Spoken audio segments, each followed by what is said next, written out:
avec un grand plaisir rencontrer un des opérateurs de téléphonie, de télécom très très important au Sénégal, à savoir Free. Je remercie d'abord Monsieur le directeur général. Je remercie aussi l'ensemble des directeurs et chefs de service de la société qui nous ont accueillis et nous avons eu des échanges avec mes services, des échanges très fructueux dans plusieurs domaines. Et en résumé, je peux dire que c'est une société qu'il faudra encourager parce que l'arrivée de Free dans le paysage des télécoms au Sénégal, d'abord, un premier avantage, c'est que de toujours tirer l'ensemble des opérateurs vers des prix compétitifs au grand bénéfice des citoyens sénégalais, au grand bénéfice du consommateur, surtout dans ce contexte de cherté du coût de la vie.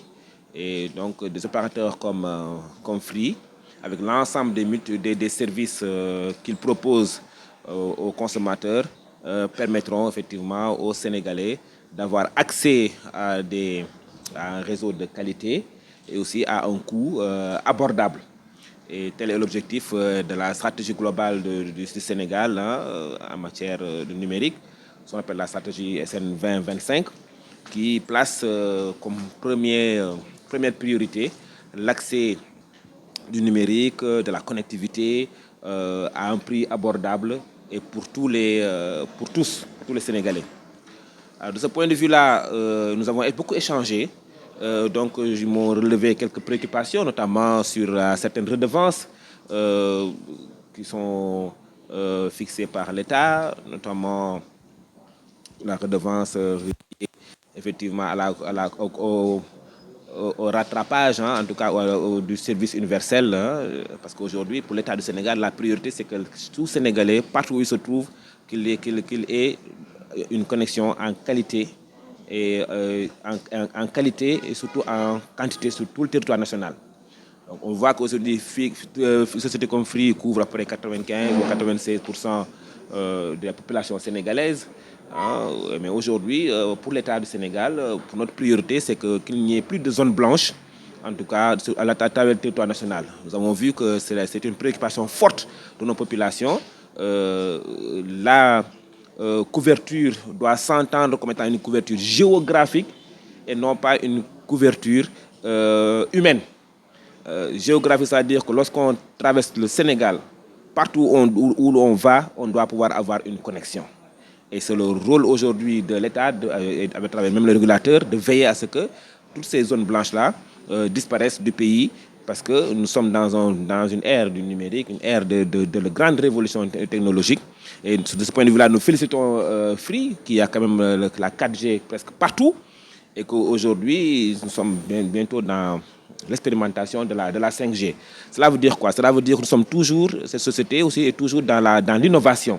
Et une entreprise qui est toujours dans l'innovation doit toujours être encouragée, accompagnée par l'État à tous les niveaux, du point de vue même fiscal, du point de vue des facilités douanières. Donc là aussi, j'interpelle toutes les autorités de mieux créer des cadres de discussion pour que ces sociétés-là puissent être accompagnées, soient considérées comme des champions nationaux qui doivent être accompagnés.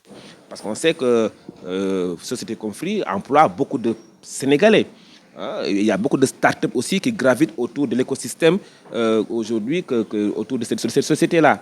Nous avons vu même qu'il y a beaucoup de sociétés aujourd'hui, des startups, de jeunes entrepreneurs qui sont accompagnés par la société Free.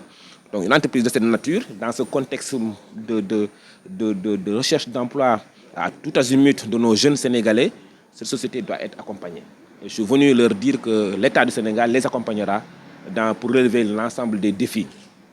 Et nous avons échangé aussi toujours pour arriver pour permettre à cette société-là de se moderniser, notamment sur la question des infrastructures, notamment la question de partage des infrastructures, qui est une question qui me préoccupe beaucoup parce qu'aujourd'hui, nous avons une société comme Free qui a déployé la fibre, d'autres concurrents ont également déployé la fibre, la société Sénégal Numérique également a déployé une fibre, et donc on voit partout, à travers le territoire, des redondances, des mêmes infrastructures qui se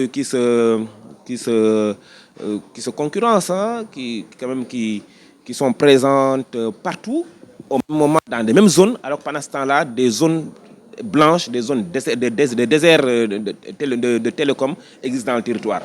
Et donc, il est important que l'on aille vers la rationalisation. C'est vrai, la concurrence, oui, mais aussi on peut voir une concurrence et partager quand même des infrastructures qui fera des économies du point de vue du coût pour tout le monde, pour toutes les entreprises, pour tous les opérateurs. Et là, c'est la démarche que je compte impulser, en tout cas au sein du secteur.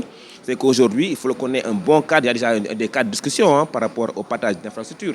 Mais il faut que ce soit une réalité et qu'on ait un cadre de discussion périodique entre tous les opérateurs et la tutelle et les régulateurs pour qu'on ait des partages d'infrastructures.